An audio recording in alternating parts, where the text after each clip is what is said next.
Salam əziz tamaşaçılar. Bu verilişimizdə sizə ədəbiyyat üzrə Nobel mükafatçısı, məşhur Kolumbiyalı yazıcı Gabriel Garcia Marquez barədə söhbət açacağıq. Nobel mükafatı 20-ci əsrin əvvəllərindən başlayaraq bütün dünyanı öz sehrində və ovsununda saxlayır. Ötən yüzilliyin əvvəllərində bu mükafatın yaradıcısı Alfred Nobel elmin və mədəniyyətin müxtəlif sahələrində fərqlənən, dinindən və dilindən asılı olmayaraq yüksək zəka sahiblərinə verilməsini vəsiyyət eləmişdi. Amma zaman keçdikcə bu balans pozuldu. Bugün Nobelçilər sırasında İsveç və Amerikalı laureatlar daha çoxdur. Bakıda qazanılan pullar hesabına yaranan bu böyük ödülün sahibləri arasında isə bir nəfər də olsun Azərbaycanlı yoxdur. Mistik bir qoca haqqında dünya durduqca duran, bütün vücudu və ruhu ilə hakimiyyət zirvəsinin havası ilə qidalanan, bu ecazkar ucalıqlarla heç cür vidalaşmaq istəmədən, ölənədək mübarizə aparan qoca diktator haqqında, onun hakimiyyətinin qürubu, başqa sözlə, payızı barədədir. Azərbaycan oxucusu ilk dəfə Marquezlə 78-ci ildə tanış olub. İsaq İbrahimovun tərcüməsində Uldur jurnalında Marquezin Polkovnikə məktubu yoxdur adı ilə. Onun məşhur povest tərcümə olundu Azərbaycan dilinə. Bu təxminən belə deyək də, biz o vaxt böyük bir coğrafiyada, siyasi coğrafiyada, yəni SSR-in ərazisində yaşayırdıq və təxminən biz rus dilinə tərcümə ilə Azərbaycan dilinə tərcümənin arasında 7-8 il vaxt zaman fasiləsi var idi.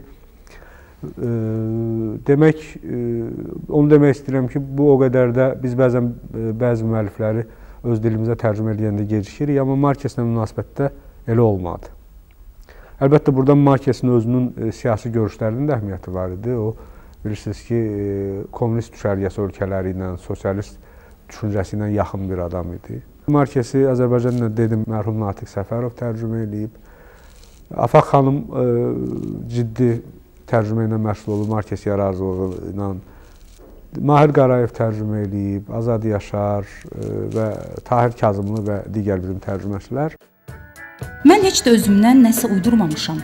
Gördüklərimi, Latın Amerikan həyat tərzini yazmışam, deyir yazıcı. Bir çox tənqidçilər isə bunun əksini söyləyirlər. Onların fikrincə, Marquez bəzi şeyi özündən uydurur. Ədəbi tənqidçilər isə böyük yazıçını yalançı da adlandırırlar. Buna səbəb isə onun verdiyi müsahibələrdə zaman-zaman özünü təkzib etməsi, eyni şeyləri hər dəfə başqa cür danışmasıdır. Marquezin dediyinə görə yeniyetmə vaxtı bir tanışı ilə mərc gəlir ki, o da yaza bilər. Onun da nəslindən dünya şöhrətli yazıcı çıxa bilər. Sonralar bu mərc ona həqiqətən dünya şöhrəti gətirir.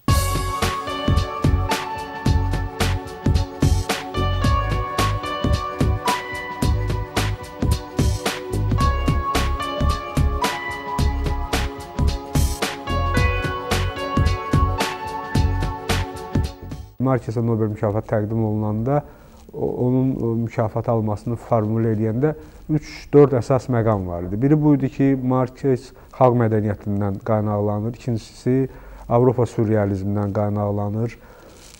Üçüncüsü, modernist romançılığın ənənələrini yaşadır və bütün bunları o nağılı və modernizmi sintez edir.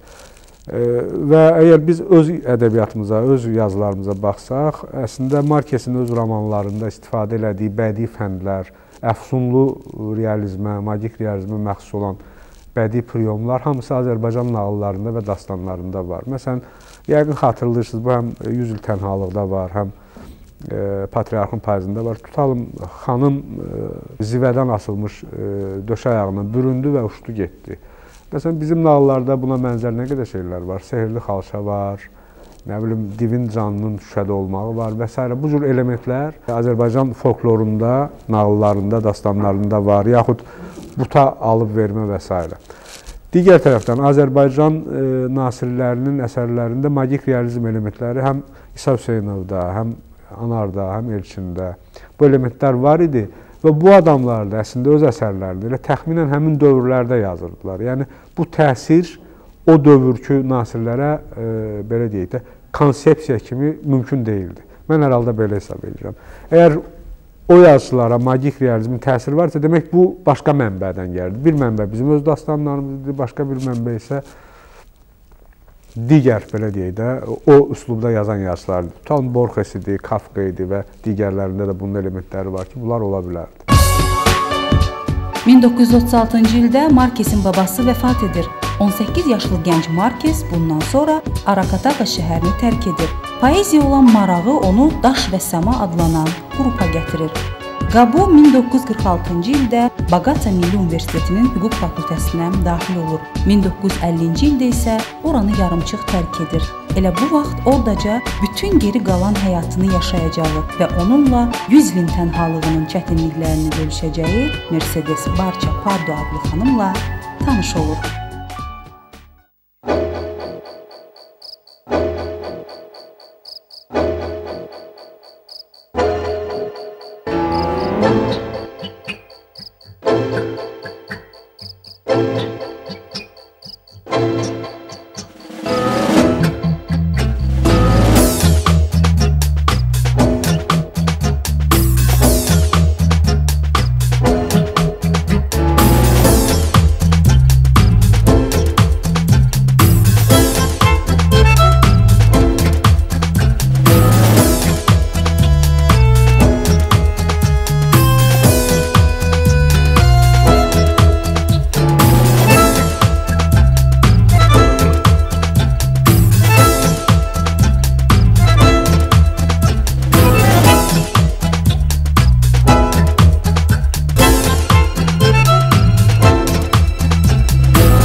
...1950-ci ildə Markes Barranquilla'ya köçür və buradakı El Heraldo qəzetində çalışır.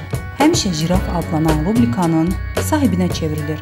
Elə həmin illərdə bir sıra Avropa dövlətlərinə səfər edir. O sıralarda Faulknerdən, Hemingwaydən, Joyce'dan təsirlənən Qabo daha çox qələmə sarılır. Daha artıq həvəslə yazmağa başlayır. O, Polkovnikə məktub yoxdur, Patriarxın payızı, Vəba dövründə məhəbbət romanlarında və hekayələrində fantastik elementlərdən məharətlə istifadə edir. Patriarxın payızı əsərini tənqidçilər onun şah əsəri hesab eləyirlər.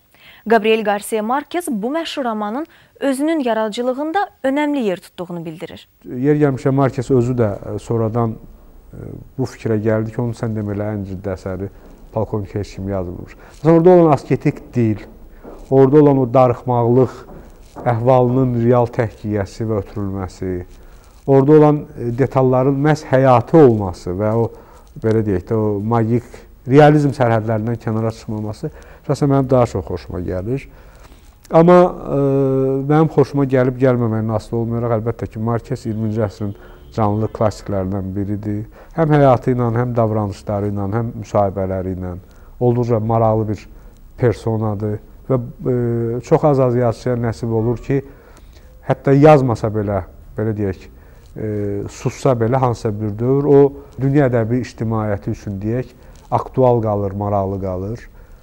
Məsələn, yadınızdadırsa, bir müddət əvvəl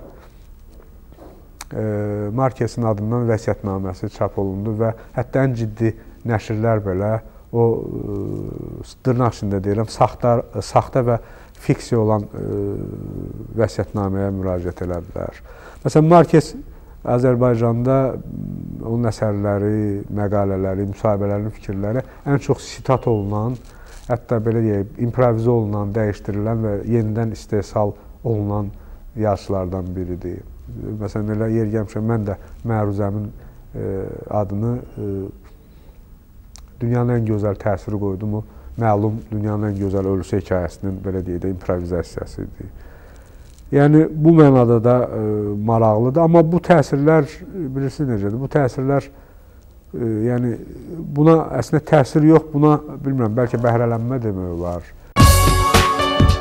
Gabriel Garcia Marquez 20-ci əsr dünya ədəbiyyatı tarixinə adını qızıl hərflərlə həkk edən yazıçılardandır. Ədəbiyyatı sevən, ona vurğun kəsilən elə bir insan tapmaq olmaz ki, Markesin bir əsərini oxumamış olsun. Onun ən kiçik hekayələrindən tutmuş iri həcmli roman və əsərlərinə kimi hər biri ədəbi aləmin 100 il bundan sonra belə var olacaq yaşarı sənət inciləridir. Markes özü isə roman haqqında belə düşünür. 100 ilin tənhalığı mənim digər kitablarımdan populyar olsa da, belə hesab edirəm ki, Patriarxın payızı daha əhəmiyyətlidir. Həm də qəti əminəm ki, məni unudulmaqdan xilas etməyə qabil olan əsərim məhz elə Patriarxın payızıdır. Mən bu fikirdəyim ki, təkcə 100 ilin tənhalığı yox, əvvəl yazdığım əsərlərin hamısı Patriarxın payızının prelüdüdür. Başqa sözlə desək, mənim daim axtarışda olduğum və yazmaq istədiyim əsər 100 ilin tənhalığı yox, məhz Patriarxın payızı olub. Bu roman oxucudan müəyyən ədəbi hazırlıq tələb edir. Üstəlik, mən onu öz işimdən ləzzət ala yazmışam, tələsmədən, özümü zorlamadan. 100 ilin tənhalığını yazarkən isə təəssüf ki, belə imkandan məhrum idim. Mən Patriarxın payızını 100 ilin tənhalığından qabaq yazmağa başladım. Amma nədənsə iş ləng gedirdi. Kuba inqilabı nəhəng bir işə, Batistanın generalı Soso Blankanın edam edilməsini imza atdı. Blankanın işinə bütün dünya ölkələri jurnalistlərinin iştirakı ilə açıq məhkəmədə baxıldı. Bu həyatımda gördüyüm ən müthiş mənzərələrdən biri idi. Onun törətdiyi bütün qanlı cinayətlər şübhəsiz ki, sübuta yetirildi və müttəhim ölümə məhkum edildi. Sarsıntılar içində oturub dinləyirdim. Ölüm hökmü oxunanda mən Blanko ilə üzbəüz dayanmışdım. Onun sifətində bircə əzələ də tərpənmədi. Yalnız dizləri azca titrəyirdi. Bu mənim üçün kəşf kimi bir şey oldu. Düşündüm ki, çoxdan axtardığım, həsrətində olduğum diktator məhz odur.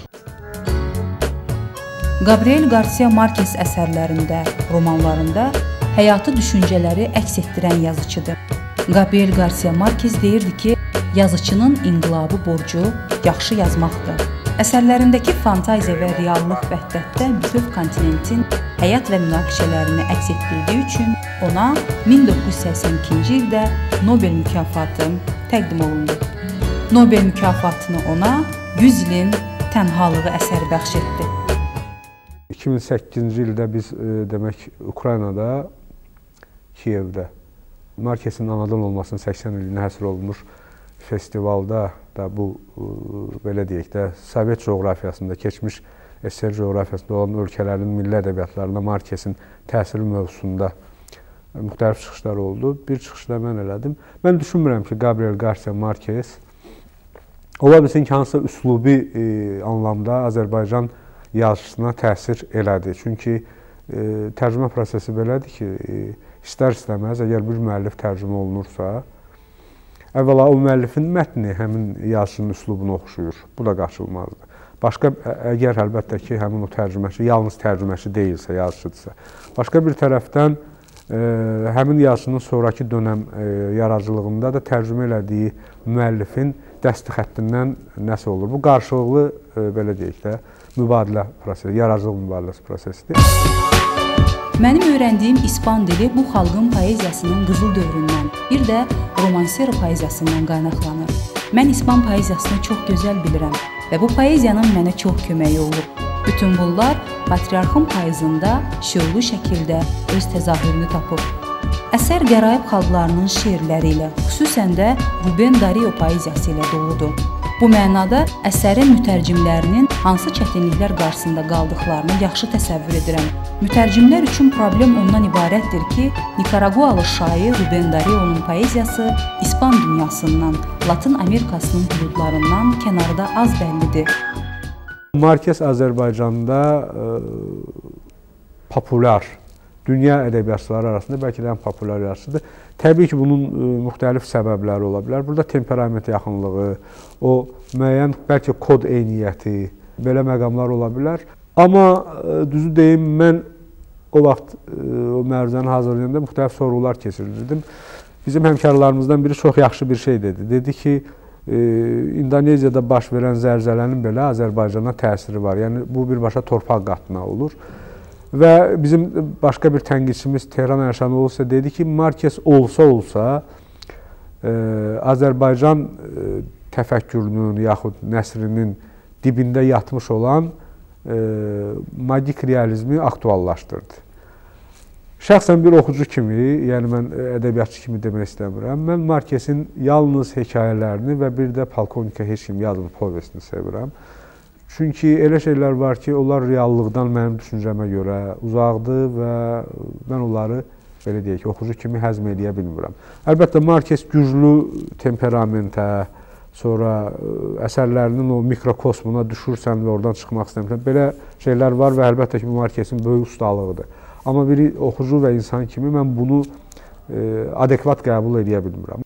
1990-2000-ci illərdə ağciyər xərçəngi ilə Amerika Birləşmiş Ştatları və Meksikada bir neçə dəfə çətin əməliyyatlar keçirən yazar özünün 80-ci ilində hər an onun ölüm xəbərini eşitmək qorxusu ilə yaşayan sevimli oxucularını xatirə əsərləri ilə sevindirməkdə davam edir.